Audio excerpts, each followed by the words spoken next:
pain changes people a lot. In order to protect ourselves from that pain, we go into a mental shell. We develop stigmas and we develop preconceived notions and we rely too much on medications. Let's not do that. And you are the biggest example. The journey that you have had, if you can get out of it and you become a coach and help people like me, I think anyone can do it. Hello and namaste. So today's discussion is very, very special because we'll be talking about Mr. Sajal Chakraborty, who has had ankylosing spondylitis for many years and because of which he was having a lot of debilitating pain. Now, why this discussion is special is because at one point of time when I started coaching with Mr. Sajal Chakraborty, he was almost addicted to painkillers and he was having so much pain that it was very hard to even sit or stand and do even basic things. But today he's pain-free and he's not consuming any painkillers. Now this is a radical shift from being once addicted to painkillers, and that too of many types, to now almost pain-free. So let's look at this journey, and I hope this journey inspires you. Before moving further, I would also request you to please subscribe our channel. I know that you watch our videos regularly. There are many of you who like our videos and who like the stuff that we put in. If you subscribe to our videos, it really would motivate us. So here is me in discussion with Mr. Sajal Chakraborty. Hi Sajal, welcome to our channel. Very happy to have you here. Hi, Prashant. So let's start quickly on this. Could you please introduce yourself to our audience, everyone? Sure. I'm Sajal. I'm 40 years old, living in Melbourne with my family. I have symptoms around ankylosing spondylitis for the last 17 years. Thankfully, the best thing that happened in this year was me having a chance to meet you and going on this journey around with you. Tell us a bit about where you started from. What was your journey like? Yeah.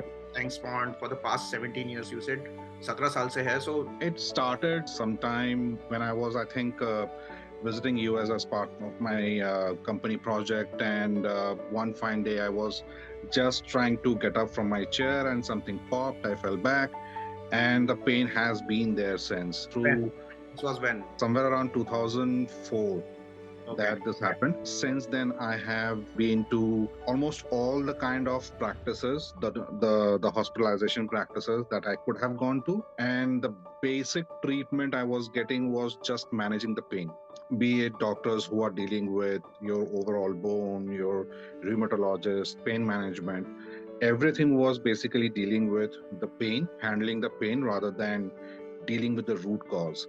So what happened overall was I kind of got addicted to various painkillers, and just before coming to Australia in 2019, for the first time I heard this word that I have ankylosing spondylitis. Before that, it was like, I have some kind of arthritis, and my from my neck to my lumbar spine, there were multiple disc damages, disc ruptures, bulges, but no one told me that this is ankylosing spondylitis.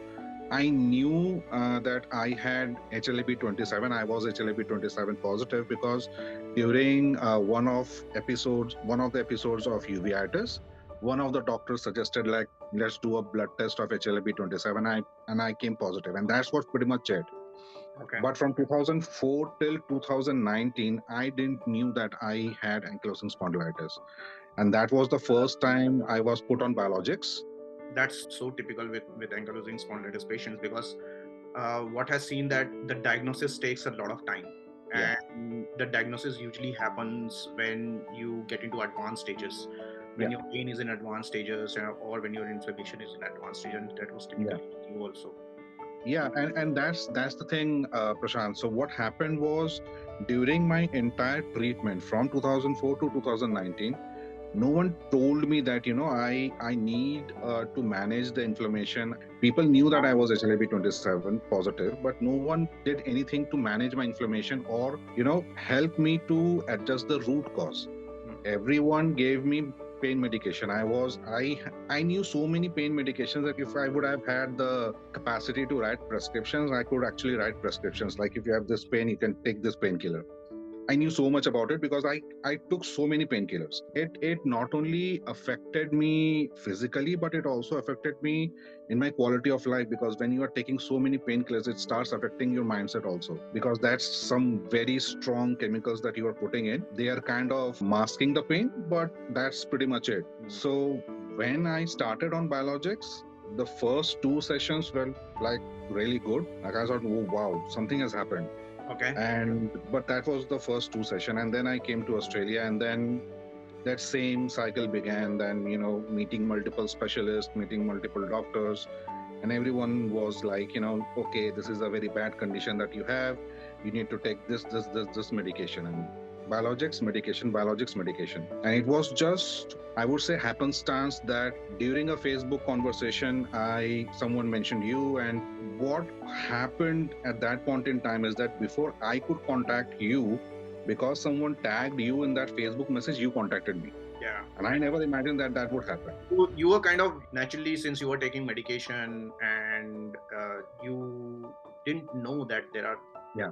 alternative way of healing which we can do, and no one is to be blamed for that. It's the awareness around Egoscue or health coaching for pain relief is not there among general people. Where did you have the pain most?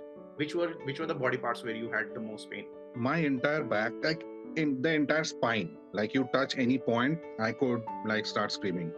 And what happened was in July, I contracted COVID. And Oh yes. what happened, like with COVID, the pain shot through the roof. I was having fever, but that fever was actually coming out of my pain.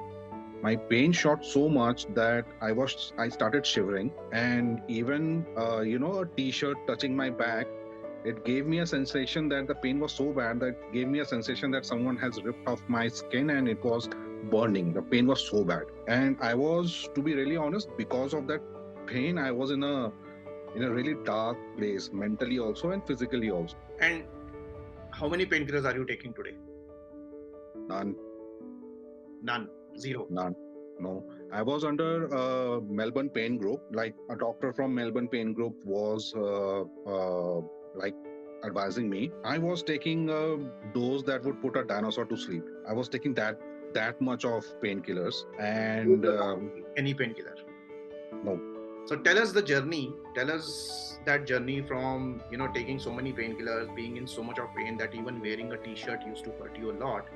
From there to where you are now, talking freely and you're not having pain, you're not having painkillers. So that's amazing. So tell us the journey. How was that journey for you? Let everyone understand.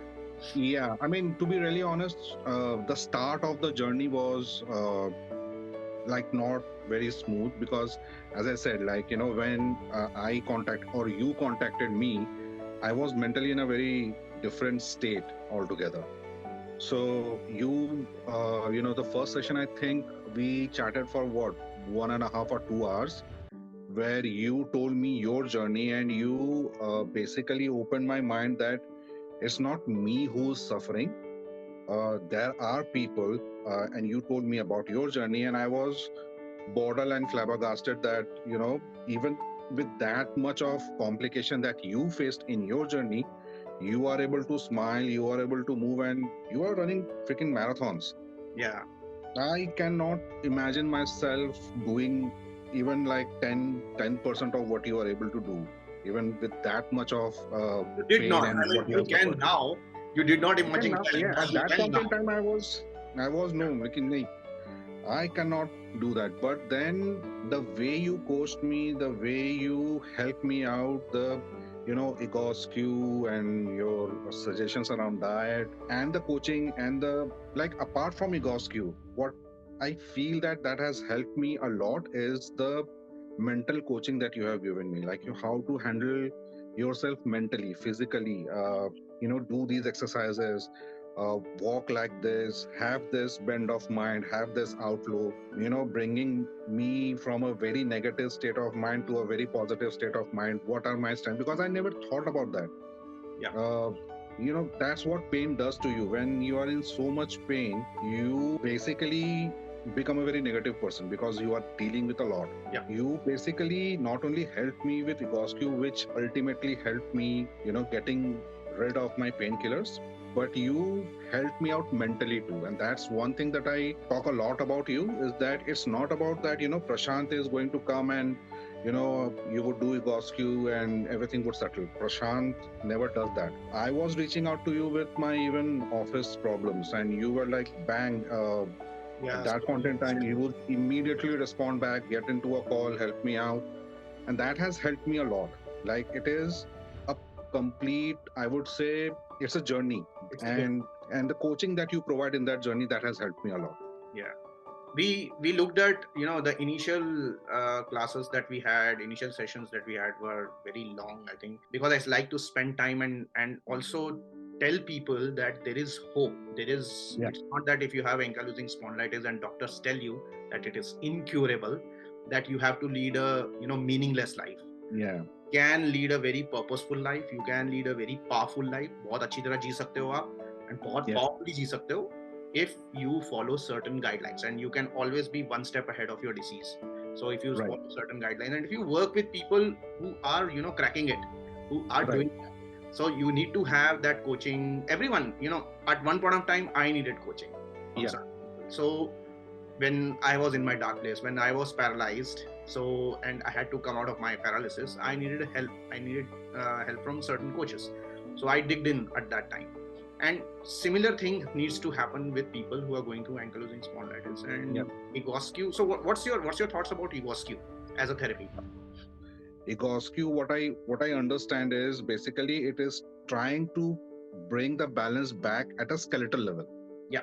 The way it tries to open up the joints and the way it tries to adjust your entire posture, you are basically working out at a skeletal level. So for the first few weeks, the pain actually went up, but I could feel that it is more of a skeletal pain rather than the nerve pain that comes with ankylosing spondylitis. What I would say that I needed some deliberations, and you always helped me out in those deliberations to get through those initial 2 or 3 weeks. But I think by fourth or maybe sixth week, I was bringing down on my like the painkiller levels. Yeah. And I think by the end of the seventh week, I was off painkillers, which I never imagined. Yeah. Even when I told this to my GP, she was like, "What?" Yeah. And at this point in time, she doesn't even mention the painkiller in my scripts. Like any referral that she gives, she doesn't mention the painkillers, because even she has struck it off my record that Wow. I had these painkillers. Now it is not in my record. It is not part of my records. Awesome. That's so Yeah. that's so amazing. So just for understanding of the viewers, I mean, what do you think? Egoscue is difficult to do, or Egoscue is No. easy to do, or Egoscue is meant for people who are having in pain? So tell me about the ease of doing it, because we were doing online sessions. Right. You were someplace and I was someplace. We never met in person. So how is it We have to change that. for a person who is in severe pain? Yeah. Do Egoscue? I would consider myself as a person with severe pain, even though skeletally I would say I'm still in a better place. You have faced a lot, but with that level of pain, the pain where I was not even able to wear a t-shirt, with that level of pain, I was able to do it. Yeah. I mean, it's a different story that I am into active bodybuilding. So I understand those postures better. But even if you take that out of the equation, I don't think Egoscue is something that is very difficult. It is all you are doing stretching, but you are doing stretching in a specific way. In a specific That's what helps. That's that postural alignment. And Yes. the good part also is about that you do it yourself. Yes. Okay, so you know how much to stretch, what to do. Okay, what is your range of motion, what is your pain-free range of motion, and we work only in that pain-free range of motion. We don't go beyond that pain-free range of motion. Yeah, what I feel is like for any viewer to if they have any doubts about doing Egoscue and going pain-free, if they have that, like there are many people who say, yeah, I cannot do this, ये नहीं हो पाएगा, यार ये क्या है? The only message that I would give to those people is, you do this, you get a good life, or you live a life where your only solution is painkiller, which is masking your pain and not fixing you. Not fixing it, yes. So you're back to bodybuilding. You are now thinking, contemplating of getting back to the gym, doing Yeah, your gym workouts, yeah. and that had completely stopped, right? So how are you feeling about it? What's the level of, where are you mentally now? What's the level of your confidence? How do you see your future now? I can see myself as a very different person because of the sessions that we have had, the discussions that we have had, the tools that you introduced to me, even the Clifton strengths, Yeah. the analysis that we did. I went ahead and I basically had a discussion with my manager, and they were like, they didn't knew about it. Yeah. So now Clifton Strength is being promoted at my workplace. Like, guys, you should do this. And even my company is saying that, if anyone wants to go ahead and get that report, they would reimburse the cost and stuff. I should have talked to my manager before, but st- but still, from the place that I started with, I am a lot more positive person now. I feel that I can smile more. I feel that I can enjoy the smaller things more because at one point in time, I was taking so much medication. I was having so much of pain. I literally became that grumpy cat. Yeah. Like, How always, the, how has it helped in your family life? What do, oh, a lot, yeah. So tell a us, lot, share. a lot. Because, like I said, I had become like that grumpy cat whose face is always down. Because I had so much pain. I stopped enjoying life at all, like totally. Just small example, because of those painkillers, and those painkillers basically knock you out. I generally took those painkillers at 5 p.m. 6:37 I was off. So my social life, time with family. So I'm working 8 to 5. At 5 p.m. I take my medication. If my kids had any classes at any given day, those classes would end by 6:37. Mm. By 6:37 That's I good was to be off. fair. That's the way it is. Yeah. Yeah, Yeah. by 6:37 I was off. Yeah. So See, I had zero time to with spend my with family. family That's during so. the weekday. The only time I could get during it was during the weekends. Now weekends in Australia is basically grocery shopping and preparing for the next week. Yeah. So there was zero family time at that point in time. Yeah. Now 5 p.m. I don't take my medication because I don't need them. Yeah. Now anything that is happening in the family, I'm totally aware. You're Let's more spend alert. time You're together. more involved with family. Yes, Yeah. my And wife was taking the entire brunt. I mean, because I was getting knocked off by 6:37, my wife was taking that entire brunt, and it started showing its strain on the entire family dynamics. now, what do you feel? Now I feel like I'm more involved. I am more aware of what the kids are doing, what we need to do together as a family. More Uh, relaxed.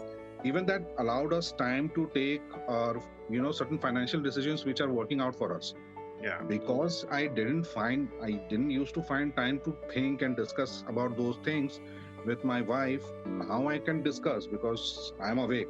Basically, I'm awake and I am Now, not in a state where I'm thinking about my pain all the time. that's so amazing. That's such a thing, such a nice thing to hear, Sajal. Really, I mean, going from you didn't have, yeah, you were having so many, painkillers. You didn't have a proper family life. You're becoming mentally, depressed, and now you are doing so many things. You're cracking an office. You're cracking at home. You're doing everything. You are active. You are alert. You're happy. We can see Yeah, that you're so happy, and you're I active. can. And these days, I'm back into onto motorcycling. So I'm taking my motorcycle. At Yes. one point in time in India, when I came back, I was riding a Duke 390, which is very upright and it's a pretty stiff suspension and sporty motorcycle. I had to sell it off because I was not able to take it because of the back. That's so bad. Now I'm riding a super bike day in day out without any problems. That's amazing. That's amazing. That's amazing. So, what are your last words for people who have chronic pain? Many of them have pain due to ankylosing spondylitis. Some of them have due to rheumatoid arthritis, or some of them don't have a diagnosed pain at all. So, Right. undiagnosed, they have been having pains for years. So, what Right. is your message to them? What do you The feel? only thing that I would, say is that, pain changes people a lot. And then in order to protect ourselves from that pain, we go into a mental shell. We develop stigmas and we develop preconceived notions, and we rely too much on medications. Let's not do that. Egoscue and a proper coaching has helped me, and if I can get out of it, anyone can get out of it. And you are the biggest example. The journey that you have had, if you can get out of it and you become a coach and help people like me, I think anyone can do it. Yes. So people need to come out of their preconceived notion, preconceived stigma that gets built around. I'm not blaming any doctors. Doctors are nice. Um, Medicines also help, but we need to think outside of it. It is just so that's perfectly right. And examples like you, me, and there are several examples. Yeah. So I work now with more than 150 plus patients, and all of them have shown wonderful markers. Yeah. All improved. So there is a hope beyond Right. medication, and there is a hope if we approach with proper health coaching, because chronic illness needs proper hand holding. Right. Not that you do one day and you don't do it next day, because the Right. illness will come back. So there is a proper coaching that needs to work with your along with your medication, along with your lifestyle. Right.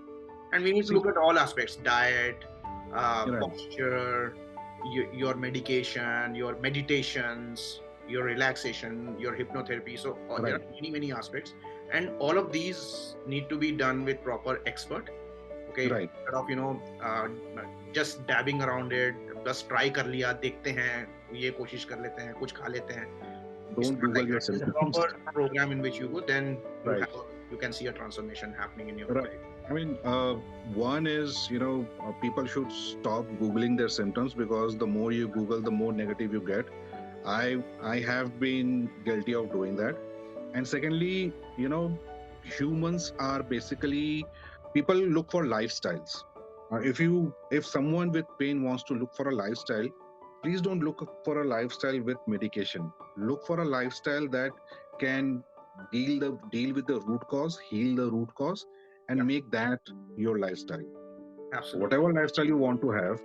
But what I would like to plead to your viewers: don't look for a lifestyle with medication. Look for a lifestyle that is without the medication, because there is an amazing lifestyle around it. Absolutely right. And there is also one more thing that comes into play, especially when we are told that ankylosing spondylitis is incurable. That puts us in a bad space, because we get resigned to the fact, because it's coming from a person of authority, a doctor, and they say that it's incurable and you're going to live with this for your entire life. And we kind of like give up on the journey, that okay, this is my life and this is how painful it will be bad, and we just continue with that. What are your thoughts about this message that we get from medical community, that ankylosing spondylitis is incurable? I mean, being keeping that fact in mind, that yes, of course it's incurable, but can you still lead a powerful life or not? What are you Absolutely, absolutely. And that's why I said, um, don't make medications your lifestyle. That's the biggest disservice that one would do to oneself. If you want to create a lifestyle, just create it around something that cures the root cause. Like there is a old saying in Hindi, जब तक राम आके रामायण के बारे में ना बोले, रामायण पे कोई भरोसा नहीं करता. But then, if you consider doctors as the Ram and their treatment as the Ramayana, then we need to ask ourselves, that is this the Ramayana that we want to believe in, or we can interpret Ramayana as ourselves, and Yes. we can live a powerful, happy life, which is outside of the medication, like as much as possible. Like, I'm not saying that don't take Normal life, medication. a Yeah, normal normal life, life, like, a purposeful life, a fulfilled life, like people right, people normally do. And it is possible. This is the hope that absolutely, I want to give, is that it is possible. Medication will assist you to a yeah, certain degree, but your lifestyle with your exercises, and specific exercises, not that you do random exercises. You were a gym goer.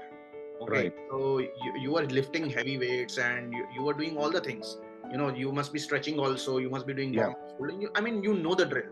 So Right. you are doing exercises, but that's not what it takes do to overcome a disease like ankylosing spondylitis. Right. You need something more and more specific.